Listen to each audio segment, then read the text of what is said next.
Guys, welcome back for another video on HAIKYU Fly High, and today we are going to do a group comparison between the new Beach Trio versus the School Festival Trio. Now, obviously, on Global School Festival Trio is getting this surprise rerun banner. It's a bit of a surprise because obviously normally we only expect a character to be rerun after 3 or 4 months. And in the case of a Culture Festival Trio, they're kind of like limited character, which only happens during anniversary. It would have normally been like a 6 months wait, but obviously because of the Google Play, Android issue, etc., Garena decided to bring that forward. So if you have narrowly missed out on one of those characters, obviously you have a few extra weeks now to save up for resources. So if you do actually want to pick them up, now it's going to be a good chance. However, with any kind of gacha, there's always going to be this concept of power creeping.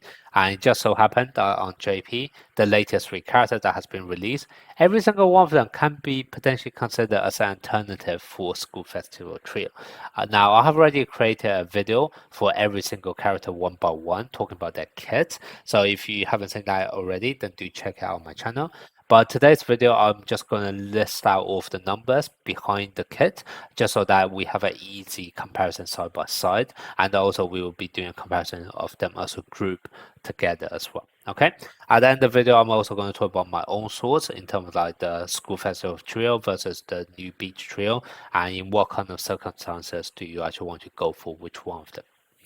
So starting off with Ushijima. Now I have already listed all the numbers here, so I'm not going to read them out one by one. But there are going to be main 2 things that I'm going to point out. Number 1 is that for Ushijima, the V1 version, he's able to get 0 cooldown whenever he spike. He is just able to guarantee that once he gets to skill register 2. So he has that consistency. You're able to know that when you need someone to spike, he will be there available. Now for the V2 version of Ushijima, he's only going to have 0 cooldown when he's actually outside the Morale Awakening. Now if you actually have him as skill 2, when you exit Morale Awakening, you're also able to reset his cooldown. And what that basically means is that you can actually essentially spike once doing Team Morale Awakening without any implication afterwards, because as soon as you exit, you can go back to the 0 cooldown anyway. So I would say for Ushijima, this is normally going to be not quite as straightforward as the V1 version, purely on the basis that normally doing Timber Awakening, you may be expected to do 2 spikes because normally it's going to be 8 touches, whereas Ushijima can only cover 1 of them. So normally you would have to either get him to spike, do a normal spike, or maybe get a secondary setter, or the other option is actually play him alongside with Shuribu, who can force you to exit Timber Awakening after that 1 spike. Okay, so that's just going to be something to bear in mind. Obviously, in the most optimal way, when you actually have Ushijima alongside with Shuribu, he will pretty much be guaranteed to be 0 cooldown anyway. However, if you do not decide to play Ushijima V2 with Shuribu, then bear this in mind. Okay, it's not actually going to be a straightforward 0% cooldown regardless of when you are spiking. Now, in terms of all of the other buff that they are able to provide to themselves, as you can see side by side, every single one of them, V2 version is going to be higher. Okay, so for power attack spike, it's going to be 78% versus 122, so V2 wins here. For skill multiplier buff, this is 70% versus 120, so once again V2 wins here. Now for awareness, Ushijima V1 is going to have a massive overkill. Obviously, anything more than 100 is already going to be guaranteed crit. For Ushijima V2, this is just going to be guaranteed crit outside of Team Morale. Inside Team Morale, he has no way of guaranteeing his own crit. However, if you play him alongside with Shuribu, Shuribu can actually give 110% awareness during Team Morale Awakening. So this is less of an issue anyway. So this is pretty much once again going to be guaranteed crit, assuming you actually play the 2 of them together. And then the last one is going to be strength buff. V1 is only able to give 70%, whereas V2 is actually capable of giving 180%. All of those numbers, by the way, that I'm listing here, they are based on skill rating 4, just for completeness. Now, the other thing that V2 version also have is going to be 20% attack technique buff, which V1 doesn't even have. Okay, so if you are just talking about them number by number, you're going to see that V2 is just going to be much better than V1 in pretty much every single one of them. And in fact, for every single one of them, it's going to be winning by quite a big margin, okay? We're all talking about like a 50% extra buff for every single multiplier in the damage formula. So when you actually multiply all of those extra buffs together, it's going to be quite significantly more than what V1 is capable of hitting.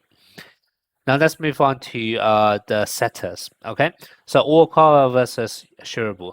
Now both of them are able to provide a huge amount of buff. However, there is going to be slight condition in terms of how they're able to provide it. So for Okawa, he's only able to buff significantly buff the one who's diagonally opposite. Obviously, if you actually pair him up with one of the Ushijimas, he will be spamming vast majority of the time. So this is pretty much all you're gonna need. Whereas for Shuribu, he can only provide this huge amount of buff during Team Morale Awakening, which depending on how your team build is, in club contest, you can probably get into a situation where every single spike of yours are going to be inside Team Morale Awakening. Basically, you just be constantly entering and then exiting in the same rally, while assuming that each rally only takes one spike. However, another situation where, let's say, the rally goes on for more than one spike, for example, in peak contest, and also due to rotations, etc., you probably wouldn't be expecting to enter Team Morale Awakening all the time. You probably can only enter Team Morale Awakening probably once every other spike, by my estimate. So that's just something for you to bear in mind, okay? So for Shuribu, it's only going to be doing Morale Awakening. For Okawa, it's going to be just whoever is diagonal. Now, for in terms of the actual buff they're able to provide, so Orca was able to provide 50% power tap buff. Shurb was able to provide 55%. This is actually a buff he's able to provide even outside of Morale Awakening, by the way. So anything I have listed in the bracket, those are going to be the things which are permanently on even outside of Morale Awakening.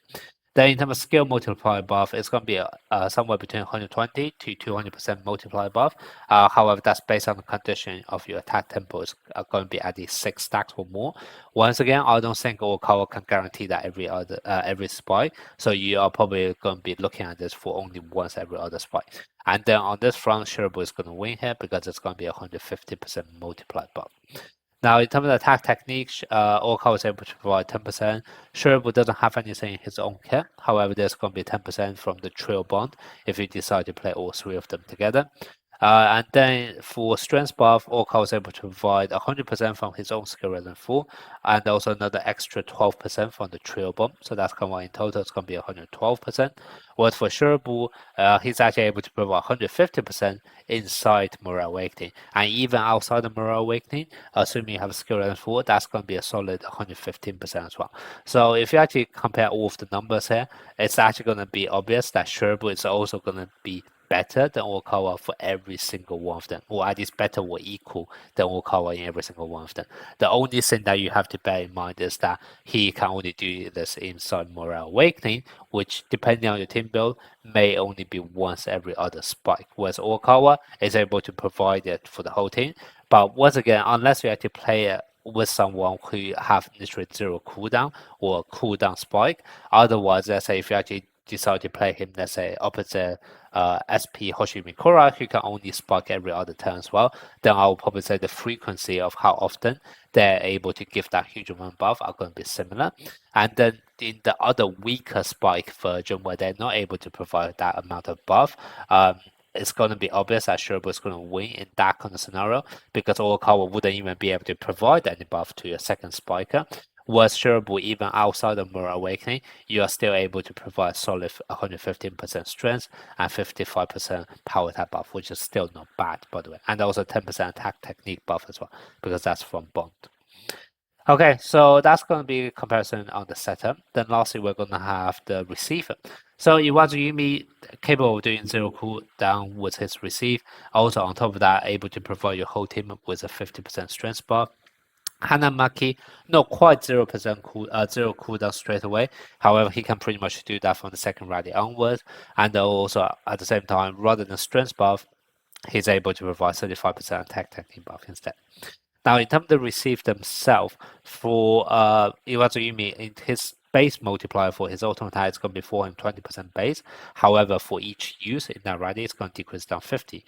Whereas for Hanamaki, it's going to be 300% for the very kind of like the first rally, and then from the second rally onwards, after you enter Team Morale Awakening, it's going to just become 340%. So I will probably say, depending on how long the rally goes, if it's just going to be a very short rally, then obviously Iwazumi is going to win here. If the rally goes on for, I don't know, 4, 6, 8 net crossing, the two probably break even. If it goes any longer than that, then Hanamaki is going to have an edge there. Okay, so the two are more or less equal, just kind of depending on how long the rally is going to be. Now, in terms of the received stats buff, Iwazumi is able to give 90%. Hanamaki is going to be 90 or 100%, depending on whether or not you are in Samurai Awakening. Now, in terms of reflex, Iwazumi can give reflex based on his own awareness, which a lot of times should be 100%. So this is more or less guaranteed crit. Hanamaki is just going to be straight up 200% reflex as well. Very easy to reach based on morale. So this is pretty much guaranteed to be crit as well. And then the last stats is going to be slightly different based on the character. For Iwazumi, it's going to be spirit and can be somewhere between 100 to 140% spirit, depending on how many times you have used that in that rally. Whereas for Hanamaki, it's going to be 30% defense technique. Okay, so in terms of the receiver comparison, I would probably say the two are actually very, very similar. It's more going down to which stats they're able to provide. Obviously, for Iwazumi is going to be more based on strength and spirit, whereas for Hanmaki it's more going to be based on attack and defense technique buff.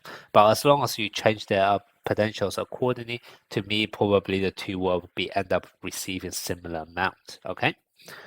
So that's going to be a quick rundown of the comparison. Now you can probably see here, if we just do a quick recap, we will see Iwazumi and versus Hanamaki. I will probably say that's like an evenly matched one. Ushijima V2 easily clips Ushijima V1 in every single aspect, okay? And then Shirabu versus Okawa, the two are, personally, I think they have very similar number. Shirabu is going to win slightly better purely because the numbers are going to be bigger. However, this does have a bit of a condition of only doing Timur Awakening, and so there's going to be more of an emphasis in terms of team build. Whereas for Okawa, it's going to be much easier to reach that condition because it's just needing to place that spiker directly opposite. So from that aspect, I'll probably say Shirabu is able to give slightly better buff, however, have a much more niche team comp, whereas whereas Okawa have a slightly lower buff that he's able to provide. However, he's able to do that universally in any kind of team comp. All right. So all that being said, should they actually summon for School Festival Trio rerun banner? Personally, I feel like if you just take a look at the numbers as a whole, you may be thinking that the Beach Trio are just going to be giving much stronger spikes, bigger buff, etc. when you actually have an optimal team build with them, and I will agree with that. But the thing is, you have to bear in mind this is a gacha game. It's always possible that in the future there will be even better characters in comparison to the new Beach Trio. And the Beach Trio, unfortunately, because a lot of them are relying on morale, especially for Shirabu's perspective, he's only able to give that huge amount of buff doing morale awakening, so you are going to be required to have a very specific team build with them. So even though I have only listed 3 characters here, it's very likely the other 3 characters that you also want to play are somewhat going to be limited choices because you have to make sure they're also capable of giving up morale, etc. Whereas for the School Festival Trio, whilst they may be hitting slightly lower numbers, slightly lower buffs, etc., they're a lot more universal because the 3 of them together is already able to cover all of the spike, all of the setting, all of the receiving, regardless of any condition, and able to do them very well, regardless of any team comp. So it's going to offer you a lot more flexibility in terms of the other 3 characters on your team. Okay, so to me, at the end of the day, it's going to be more down to whether or not you are looking to just build one specific team that you'll just be playing forever, in which case Beach Trio are probably going to be better in those kind of cases. However, if you're not so made up on exactly who is going to be your final team that you want to build, especially considering that this is a gacha, there could always be newer characters being released in the future that may be even better, then in those kind of cases, maybe the School Festival Drill would be a safer choices, purely because you still have that flexibility of able to choosing the rest of the members of your team.